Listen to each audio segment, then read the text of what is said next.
Yang pertama dikutip di dalam kitab Buyutul Mubasysyarin bil Jannah, itu terkait tanggung jawab beliau sebagai orang tua mencarikan jodoh bagi putri beliau.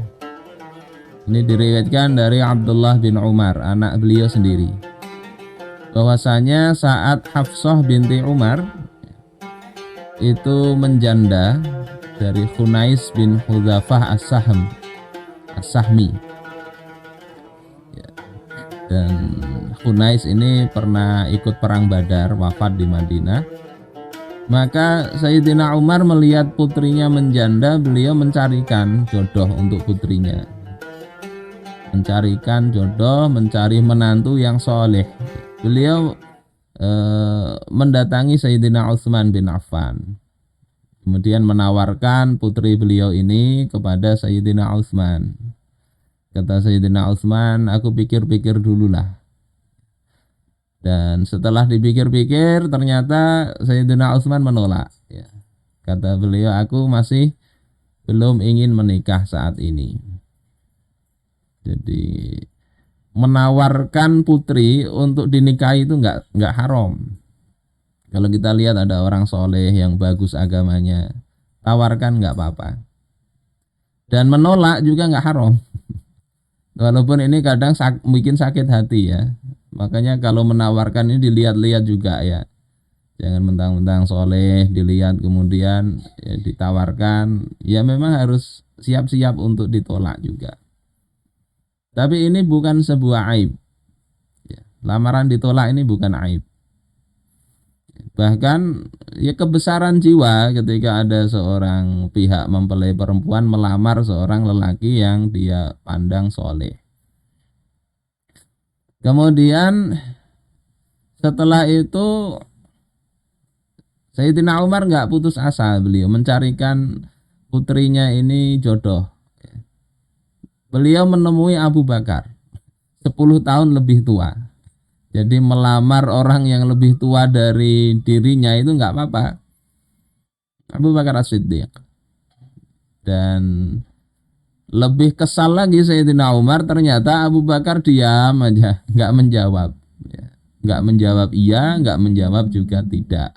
Jadi kata Sayyidina Umar sangat kesal, lebih kesal daripada kepada Sayyidina Utsman. Nambahi istri aja nggak mau. Padahal ini anak dari teman dekat, teman seperjuangan. Ini saya cuma bisa menceritakan sajalah. Kalau zaman sekarang hal seperti ini sepertinya agak sulit ya.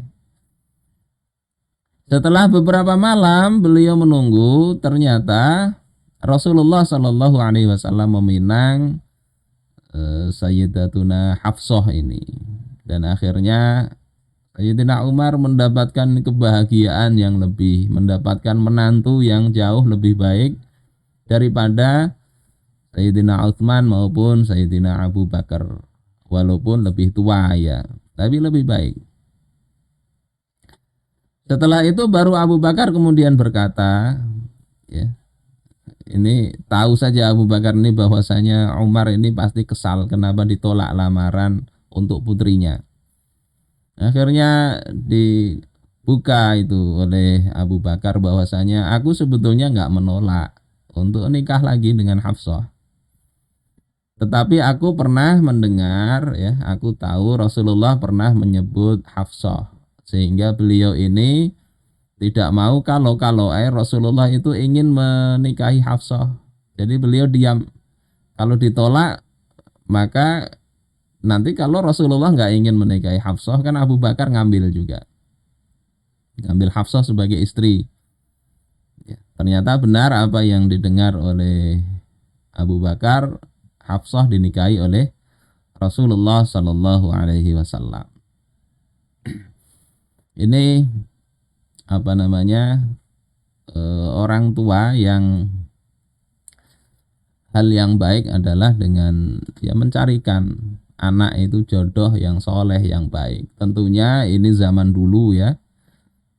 Kalau punya anak ya ditanya dulu mau atau enggak. Jangan kemudian main dipasang-pasangkan aja, bisa bahaya kalau zaman sekarang. Ini juga yang dilakukan oleh Nabi Syuaib. Nabi Syuaib melihat Nabi Musa membantu putri beliau menggembala kambing. Kemudian oleh Nabi Syuaib ditawarkan putri beliau untuk dinikahi oleh Nabiullah Musa alaihissalam. Nabi Syuaib tidak melihat bahwasanya Nabi Musa nggak punya apa-apa, pelarian, dikejar-kejar oleh Fir'aun. Tapi yang dilihat oleh Nabi Syuaib, Nabi Musa ini orang yang amanah, orang soleh, maka dinikahkan. Walaupun mahar nggak punya. Maharnya apa? Menggembalakan kambing. Jadi mahar itu bisa berupa jasa. Jadi kalau punya putri yang solehat, ada cari menantu yang nggak dapat yang kaya nggak apa-apa. Jadi maharnya misalnya ngajar di pondok saya misalnya sekian tahun sebagai mahar itu boleh. Apa saja yang bisa dijadikan uang itu boleh dijadikan mahar. Termasuk tadi jasa. Ngajari Al-Qur'an kah, ngajar apakah termasuk menggembala tadi. Ini pandangan orang-orang dahulu ya, mereka nggak peduli dengan harta. Mereka menjadikan pandangan terhadap oh ini jadi istri kedua atau keberapa itu pandangan nomor sekian, tapi yang dilihat pertama itu adalah agama calon-calon menantu mereka.